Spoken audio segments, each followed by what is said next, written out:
Hello, I'm Joy Doreen Bira and welcome to Africa Speaks on KTN. Today is World Water Day, the 22nd of March, and Sub-Saharan Africa has some of the highest numbers of water-stressed countries of any other place on the planet, and of an estimated 800 million people who live in Africa, 300 million live in a water-stressed environment. According to findings presented at the 2012 Conference on Water Scarcity in Africa, Issues and Challenges, it is estimated that by the year 2030, 75 million to 250 million people in Africa will be living in areas of high water stress, which will likely displace anywhere between 24 million and 700 million people as conditions become increasingly unlivable. But well, welcome to the show. Let's start by taking a look at the major stories across Africa.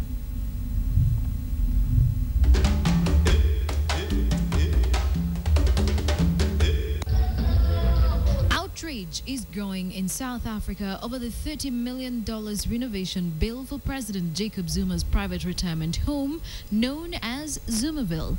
Renovations for the multi-resident estate, complete with football fields, a theatre and an underground bunker, making it the most luxurious home of all South African heads of state, is causing a lot of controversy now that South Africa is going to the polls on the 8th of May. The irony about Zumaville, though, is that a few miles away from this mansion, Jacob Zuma's neighbors are living in abject poverty. The house, the 208 million rand spent on it, symbolizes everything that people have a discomfort with the current administration.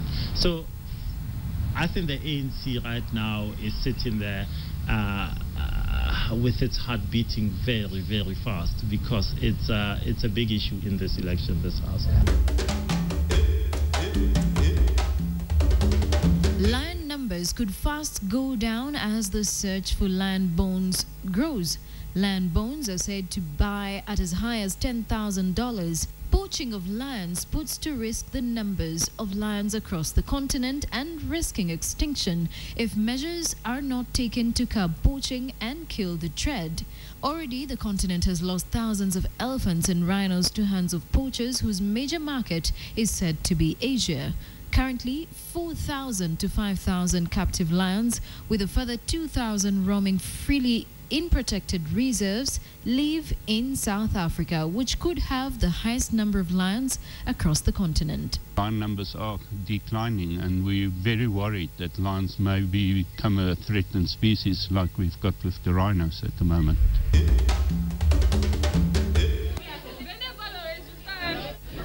And in a move to stay true to their roots, women in Ivory Coast are embracing natural hairstyles and doing away with hair extensions and straighteners. The movement that has grown in numbers, even on social media, has a following of over 250,000 women who have scheduled meetings to share advice on how to take care of their natural hair. The craze for natural hair across the African continent by Africans is a positive sign of women now embracing their roots and natural beauty as well as identity. People find it hard. When they see you with natural hair, they look at you as if you're an outcast, as if there was something wrong with your hair. But it should be normal to keep your own hair. People aren't used to seeing it. They want to touch it all the time. Oh, it's your actual hair. It's not extensions. Because they don't know. It's just ignorance.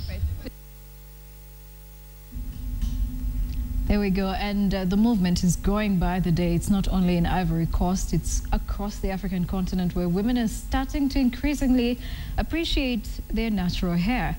Now, on Click, we share pictures you have shared on social media and, bringing out the humor of what we on the African continent are capable of. Take a look.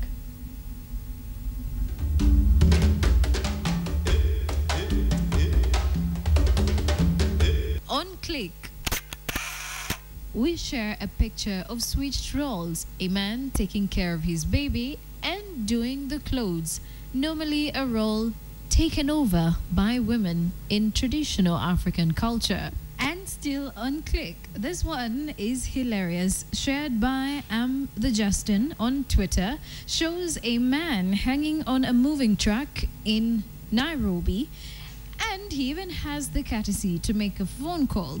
So what else do we see here? Maybe Spider-Man just came to Kenya.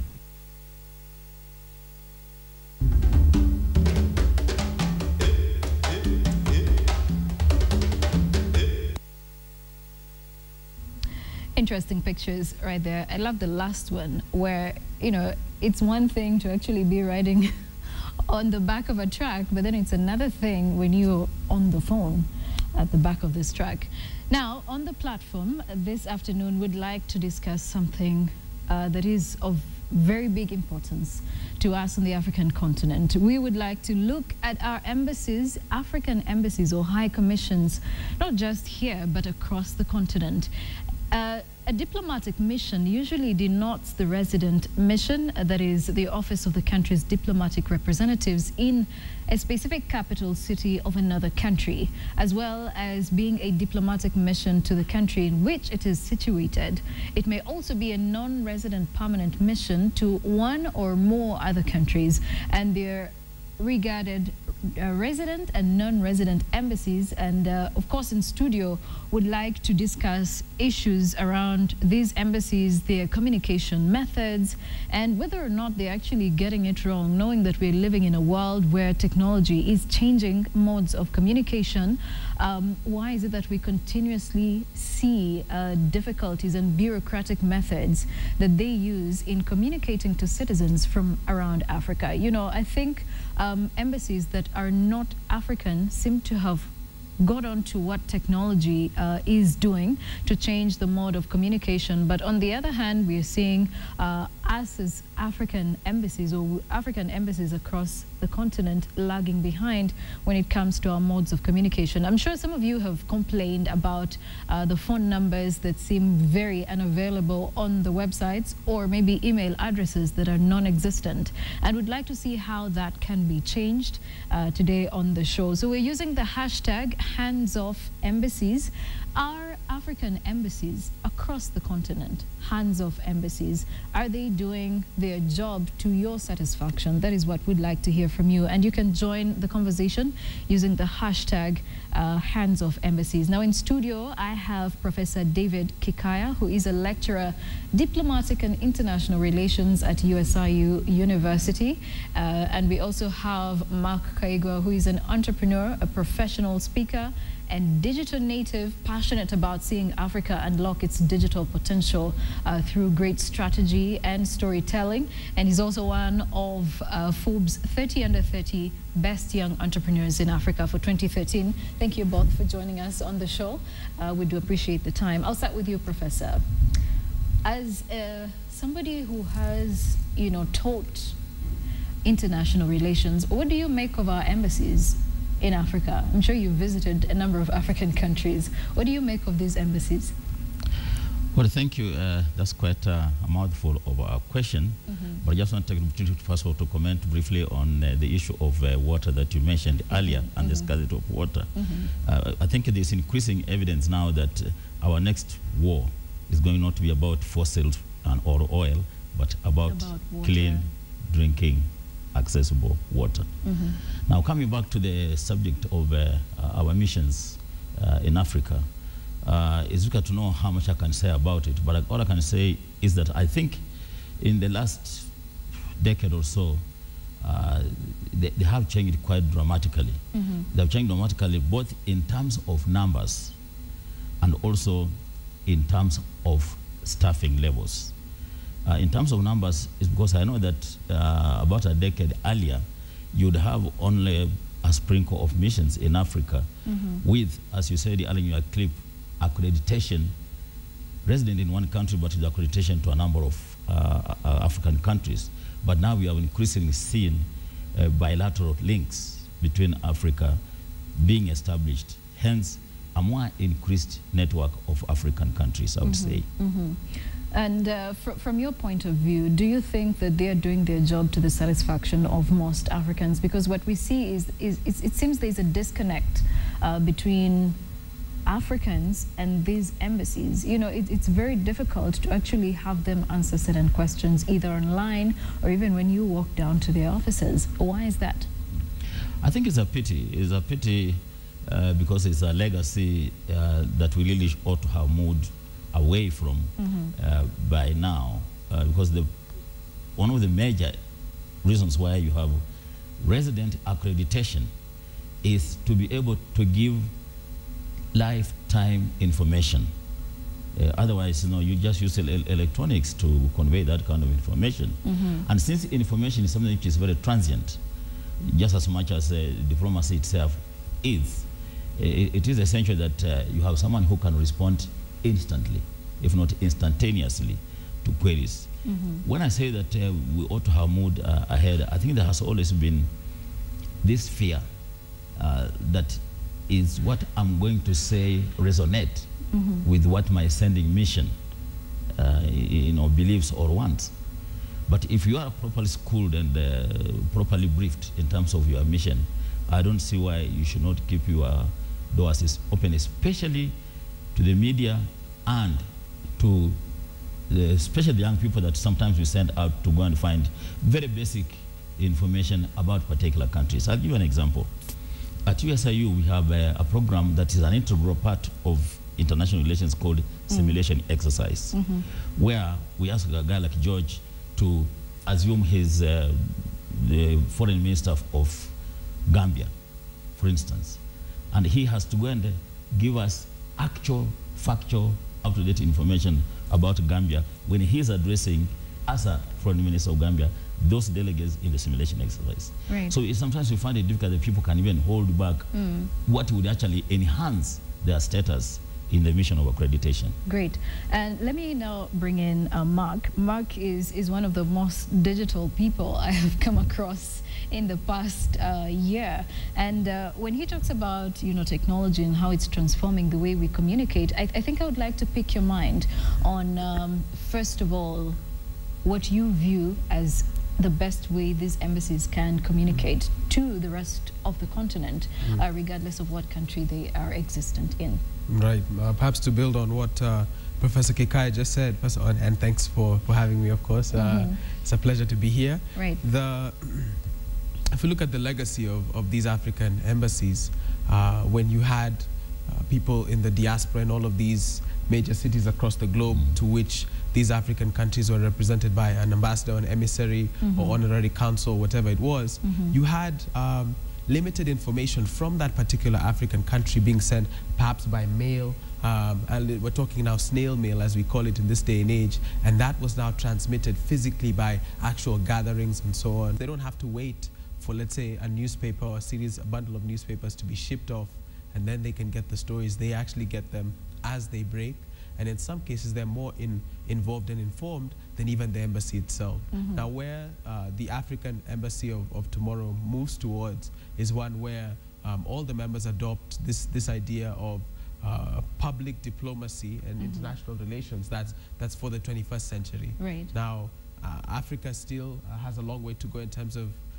people growing, in terms of internet usage. We still have well over 75% of the continent not connected. But if you do look at remittances and the very involved diaspora all across the globe, and how crucial of a role they play in each one of these 54 economies of the African continent, it's imperative on the African nation of today and tomorrow to arm those embassies with all the digital tools they need to keep that audience informed, engaged digitally, and where necessary, physically or in some kind of offline way. Right. And do you think that at the moment, because I know that there are some ambassadors, I should say, or high commissioners of certain embassies from certain countries that don't even know what social media is all about. And as somebody who is influential in the world of social media and how it's transforming the way we do business, the way we communicate, and just the way we live our lives, what would you say about this sort of hands-off disconnect, I should say, or what do you say about this disconnect that is existent between the high commissioners themselves and technology? Well, I definitely say that that quote-unquote big ships take long to turn. So there's an element of the leadership itself and their affinity towards technology and the actual functional literacy. People can all be wielding iPads, iPhones, and every device possible, but if you don't fully maximize its use, that's another thing. Now, I don't hold anything against anyone who doesn't have, let's say, this affinity towards technology. I think because it's an organization, there's the opportunity to involve people who are more technologically savvy, who can examine what perhaps the Ministry of Foreign Affairs at the country level, what they do, and create some kind of policy. So I mean, I definitely encourage the Ministry of Foreign Affairs here to consider something like that, and to get the right kind of people to advise them, to put something in front of these ambassadors that says, in terms of your digital role, here are the expectations. Because at the end of the day, you know, a simple tweet or misspelled tweet could change things dramatically. I mean, we've seen some very momentous things happen in 2013 when the new president of Iran took power, Obama tweeting the president of Iran on Twitter. This is, you know, unprecedented. So you're seeing, in terms of just international relations, a new era upon us. And it's up to, hopefully, some of these ambassadors who are already in that they're involved in a personal capacity, take that in terms of their jobs as well. And we need to see African countries, I think, stepping up.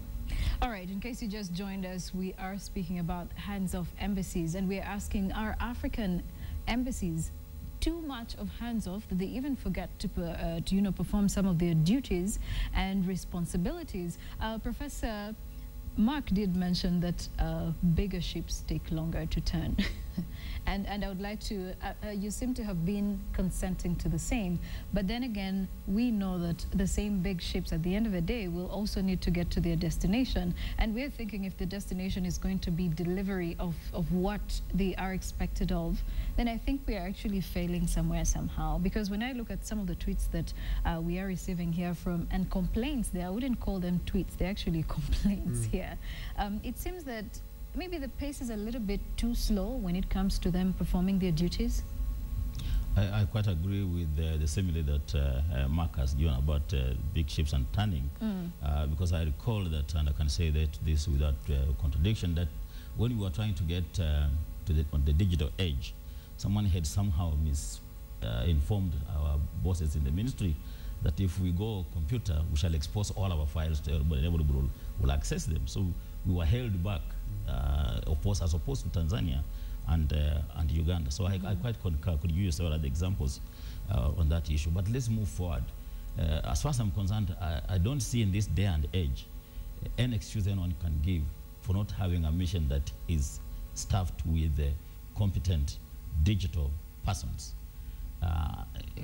We don't have a deficit of that, if anything, at all. Right. So the idea of moving to that and being exposed should be a very present thing with us now. Now, coming to the issue of exposure, we used to have a document that used to be published by the Minister of Foreign Affairs that gave details of this mission is located at this particular place, his address was this, and these telephone numbers were this. Unfortunately, in our time, we didn't have the email addresses and what have you. And they worked. I'm not sure whether that book is still being published. And even if it is still being published, it is very difficult to print, as you know, again, coming back to Mark in his electronic age, to maintain that kind of record. I would have recommended that on the website of Ministry of Foreign Affairs, there is a place you can click on and you'll get addresses, and those addresses are updated every now and then, so that there is no excuse that I called this number and I was not able to go through. Right. Because I'm very sure that there is a number that they communicate between and amongst themselves. So why not put forward a number that the public can also be able to access, especially the media? All right. Because whether you reach me or not in the mission, it is now me to know what to tell you or not to tell you. But do you think they're being too cautious? Because sometimes they represent a number of platforms from their countries of origin. Maybe it's something to do with security. Do you think that maybe they become too cautious? They forget what exactly their duties are, Mark? Well, I think also, much like the professor has added, it's probably right to give credit where it's due. I think in Kenya's case, at a most local level, if you look at the work that, for example, Cabinet Secretary Amina Mohammed has done, there's actually examples of where you'll see her tweeting other foreign affairs, senior individuals and communicating there. So it's a start and it's a positive one. But much like the professor said, to take us to the next age, we need to see not only leadership at an individual level, but cross-cutting, and hopefully see people from I think the private sector and people who've had experience in that lend it. I think it's obvious that each and every one of those ambassadors is incredibly astute at their job, and in terms of managing international relations, it's how do you adapt that for the digital age. So I think they fulfill their capacities, and they most surely do, but the digital age, what it requires in terms of instant feedback, instantaneous communication, and to be able to know that these statements that you issue, whether as updates or as tweets or as email newsletters and so on, those will be taken by the press as word from the country and the ministry. So it's looking at the long feedback loops that are currently part of any bureaucracy or any system, and seeing how, thanks to technology, we can update that. So you'd see now some of these missions now with better updated information, and that's really the biggest gripe, is that you're a well-meaning person who's trying to connect, and as a citizen reach out, and you don't find an accurate address.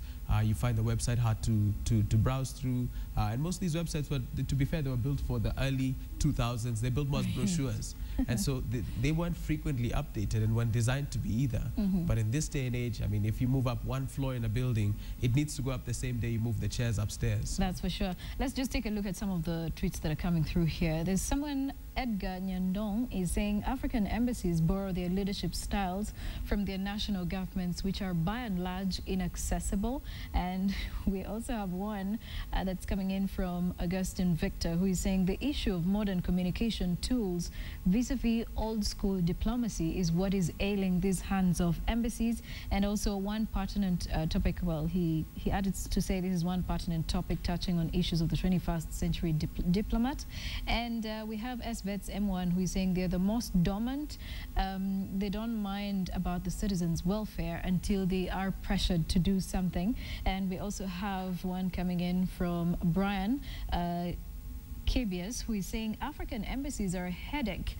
You apply for visas weeks earlier, and then the snail pace at which they use to actually get back to you is very distressing. And Mudemba Kipruto is saying at the moment these embassies disappoint when they should be keys that channel technology back home. And also James Anyona is saying at the embassy, South African embassy in Kenya is an example of hands-off embassies, change of visa rules and no online advice. And then we have the Mutai, who is saying the Kenyan embassy website to Japan was last updated almost 5 years ago. Really, I think that gets disappointing. And the UK mission to Kenya, Turner is more active than his counterpart from Kenya back in London. And well, there we go. We also have SVETS M1 again, who is saying from all the cases reported, most embassies do little to safeguard citizens' welfare, especially the workers. And Eliud Gradin is saying it's that way because our embassies are not as active on foreign missions. Do you think when it comes to foreign missions we have active embassies? Well, there are two ways of looking at the whole issue of accessibility. One of the issues is professionalization of the diplomatic service. Right. Because when you get someone posted in a mission who perhaps, for example, has never worked in diplomacy, there are a lot more to be constrained on what they say, just in case someone says, here, you guys come back home.